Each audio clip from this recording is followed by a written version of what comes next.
tipos de demonios sexuales femeninos que han sido descritos.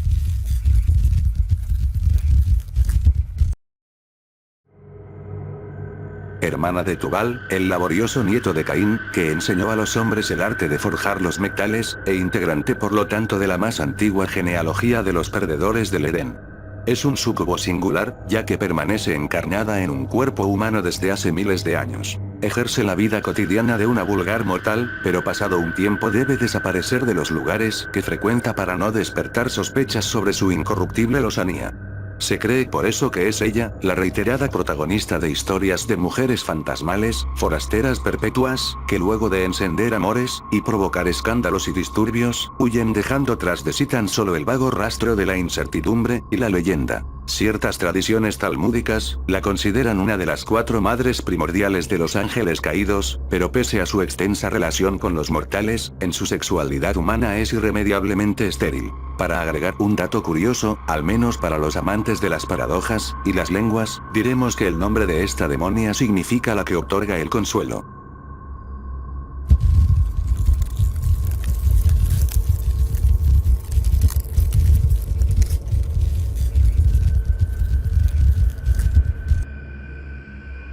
Bellísimo demonio femenino, que monta en un elegante camello, coronada con una diadema, y envuelta en una túnica casi transparente. Su especialidad es volver apasionadas a las mujeres indiferentes e incluso frígidas. Aquellas que se encomiendan a su protección, descubren con asombro todas las maravillosas posibilidades de su sexualidad. Claro que todos los dones tienen su lado oscuro, y el de los otorgados por Gomori son ciertamente sombríos. Muchas de las damas que claman por su ayuda para mejorar su inexistente vida sexual, lo hacen solo mediante la imposición de sus maridos. Terrible error del que pronto se lamentarán, ya que Gomori ayuda a las mujeres frígidas e indiferentes, y no a las insatisfechas. Imaginamos que los hombres del desierto no son, siguiendo una medida occidental, demasiado atentos en cuanto a la satisfacción femenina, y cualquier problema de lubricidad es atribuida a la frigidez, y no a la falta de pericia en las caricias viriles. Gomori no tolera esta situación, no soporta que una mujer quede insatisfecha por la insensibilidad del hombre, por lo que revierte la situación de manera drástica, haciendo que las insatisfechas damas se conviertan en verdaderas vampiresas del sexo, logrando consumar durante horas todas las fantasías que hasta ese momento solo pertenecían al sueño y a la utopía.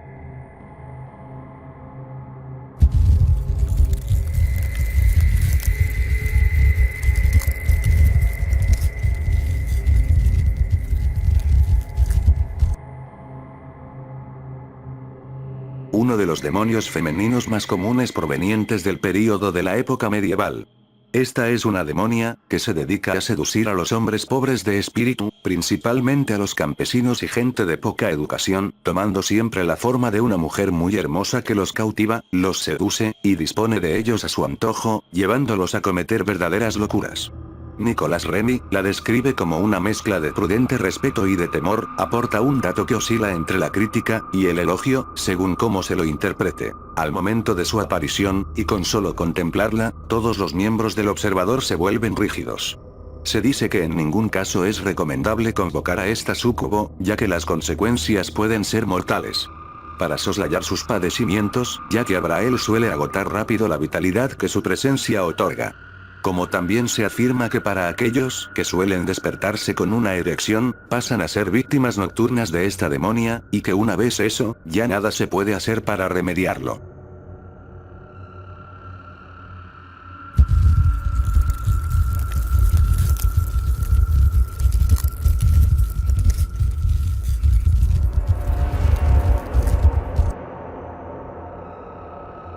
Esposa de Astaroth, quien a diferencia de su marido, es extremadamente hermosa y elegante.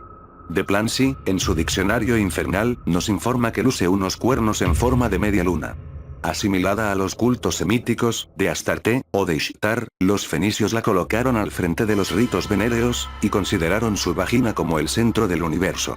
Siguiendo esta línea, el demonólogo asevera que tuvo solo 2 hijos, pero que estos fueron nada menos que el deseo, y el amor. Su matrimonio con el desdichado Astaroth puede resultar a primera vista incongruente, pero obedece sin duda a un procedimiento muy común a muchas cosmogonías. A esta demonia, se le ve como la señora de los placeres más íntimos, y asociados a la noche, como de igual forma lo sería de la luna. Esta unión y necesaria dependencia de los contrarios, es la más antigua intuición de la dialéctica que pueda rastrearse en la cultura, y su constante presencia en los infiernos. Sobre el mito de esta demonia, se le asocia también con las perpetuas y sutiles relaciones del diablo con la inteligencia y la poesía.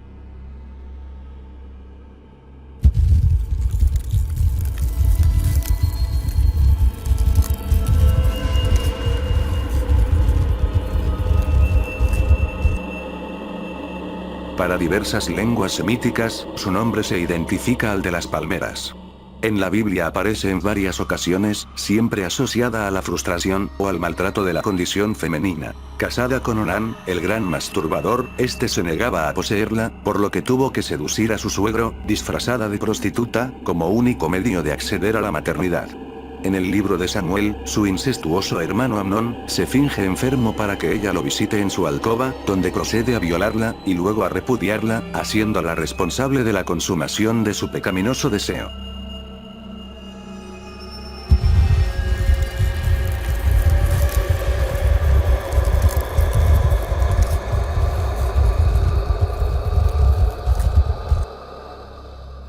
Demonio femenino del desierto, patrona de las mujeres que han elegido la vida sin pareja.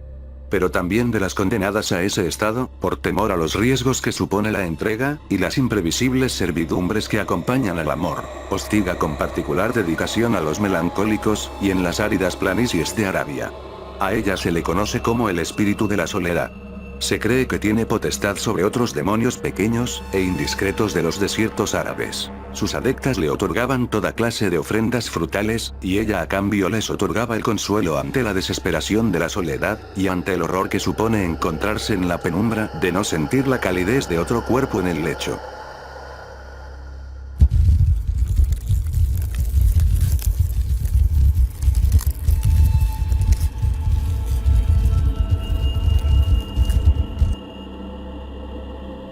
Hadas aparecidas durante el apogeo cultural del masteísmo, en tiempos de los aqueménidas, y relacionadas con las torres del silencio, donde los muertos se descomponían paulatinamente al aire libre, los restos de su carne consumida por los buitres, y más tarde sus huesos, eran dispersados por las tempestades, para que la putrefacción de los cadáveres no contaminase la tierra, fuente nutritiva de los vivos.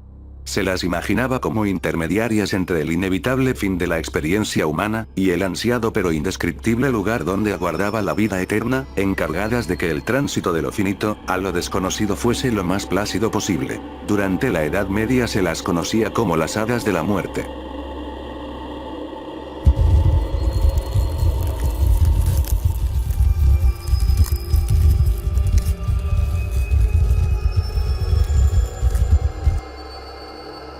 Numerosas fuentes la identifican como reina de las hadas, así como de las dríades helénicas, que habitaban en los troncos de los árboles, y de las parcas latinas, y además de infatigables tejedoras de la consumación del destino.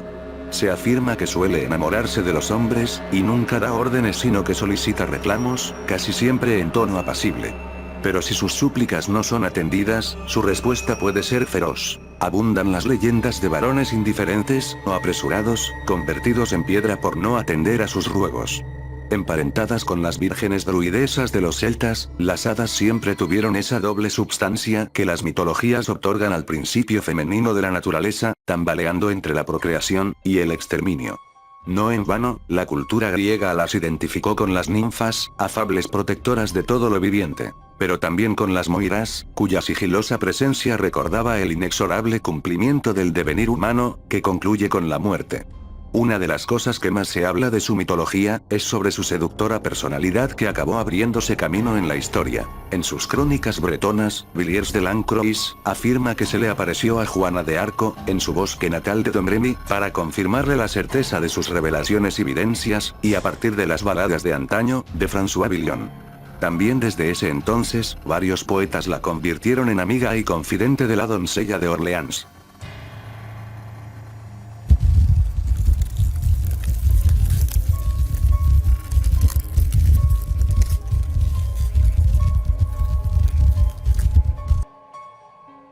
Dos clásicos de la demonología se han ocupado extensamente de este personaje fabuloso, casi siempre mencionado en plural, aunque con los típicos prejuicios de su época, asociándola a la brujería, viviendo en su imagen una suma de todos los aspectos negativos de la femineidad. Enajenada desde los orígenes del mito, a causa de una injusta venganza, la divina Hera, celosa de sus amores con su marido Zeus, mató a casi todos los hijos que ella había concebido con el dios. La única que logró escapar a la venganza fue Escila.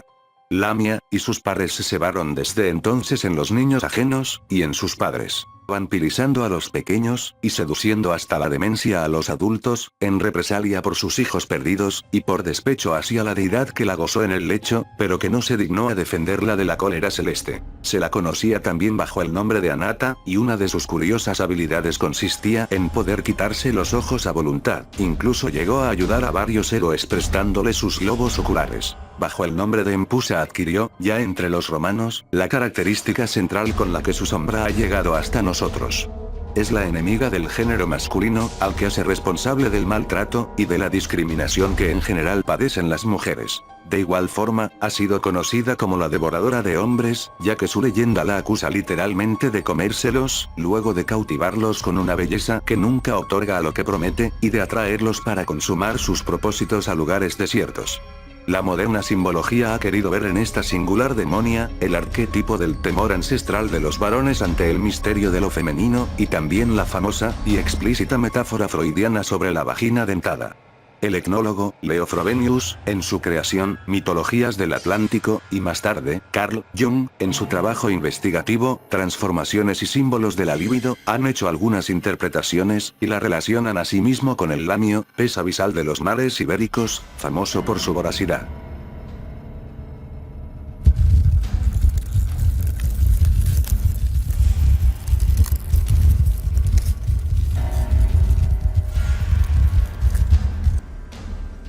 El primer mito que se tiene que disipar es que Lilith fue encontrada originalmente en la antigua tierra de Sumeria. Sus raíces ciertamente se extienden tan lejos, pero la propia Lilith no ha de ser encontrada entre ese panteón masivo de dioses y demonios. Con el fin de explicar cómo estos dos datos pueden ser verdaderos a la vez, tenemos que empezar con algunas lecciones básicas en el lenguaje sumerio antiguo, específicamente el desarrollo de una palabra en particular. El término más antiguo conocido que podríamos sugerir que se refiere a Lilith, sería la palabra plural, Lili, término femenino de Lilitu, que era simplemente el mismo en Sumeria como es nuestra palabra genérica moderna spiritus.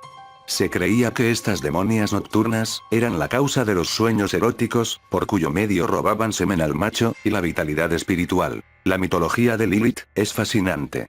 Desde hace algunos años el feminismo ha venido a mostrarnos que las mujeres pueden ser otra cosa que madres, monjas, prostitutas, o hermanas. Lilith es un demonio, al menos así lo considera la religión hebrea, que le atribuye el robo de niños de corta edad a los que se lleva de su cuna por la noche. Según la creencia, Lilith no nació demonio. Fue la primera esposa de Adán. Pero ante la pretensión de Adán, de que ella debía someterse a la voluntad de su marido, a lo que ella terminó por rechazar, marchándose del paraíso. Con ello, evidentemente, no le quedaba más remedio que unirse a las fuerzas del mal de Lucifer. Lilith tiene apetitos sexuales, es una mujer que se va a la cama con quien le place, y a quien nadie posee. El goce de la sexualidad, sin ánimo de procreado, otra de las prohibiciones habituales en contra de las mujeres en casi todas las culturas. Lilith no es tierna, no es dependiente, no busca el amor sino sexo, por ello puede enloquecer a cualquier hombre que se encuentre con ella. Lilith es representada como el espíritu del viento, representa a una doncella alada de gran belleza, cuya función era conducir a los hombres al templo de Ishtar, para celebrar los ritos sexuales con las sacerdotisas vírgenes. Personifica ese aspecto de lo femenino profundo, que no puede ser sometido por nada ni por nadie, porque es libre, y esto es algo que queda reflejado en todos los mitos en los que aparece. Lilith se rebela contra la imposición patriarcal, no contra el hombre, porque ella sabe que la evolución solo es posible gracias al juego equilibrado de ambas polaridades, femenina y masculina. Y mientras Lilith no sea aceptada como la otra mitad que hace posible el acceso al todo, seguirá en el exilio, ya sea en las tierras inhabitadas, ya sea en el Mar Rojo, donde huyó de Adán. Lilith está desde el comienzo relacionada directamente con los ritos de sexualidad. Estos ritos no eran necesariamente ritos de fecundación, sino tántricos, encaminados hacia un objetivo que es la iluminación. Ella ejerce el papel de mediadora entre la serpiente que no puede ser encantada, y el fiero pájaro Ansu. Es decir, ella es quien comunica a los dos extremos del árbol, que simboliza nuestra columna vertebral, así como la del sistema Tierra-Luna. Se afirma que ella conoce los ritos, y nos puede guiar en nuestra evolución transformando nuestra energía sexual en conciencia plena. Tenemos por lo tanto un espíritu del viento, una divinidad alada que es libre. Tenemos también un demonio que nos tienta a indagar más allá de nuestros límites inmediatos. Tenemos una serpiente que nos entrega la llave del conocimiento. Tenemos además una entidad que nos insta a ser fieles a nosotros mismos, a renunciar a aquello que nos permite ser quienes verdaderamente somos. Seamos conscientes de ello o no, nos estamos paseando constantemente en un mundo de luces y sombras, al hilo de la frontera que nos separa de, o nos une, a, nosotros mismos. Lilith promete algo tan simple como la unión, a través de la fidelidad a uno mismo, lo cual, en definitiva, es integridad, o unidad. También se señala que la división dentro de una persona, es el resultado de aquella división, entre la mujer y el hombre, lo masculino y lo femenino. Y esa división es el enfrentamiento, la lucha, la insatisfacción, la separación, la soledad y el miedo.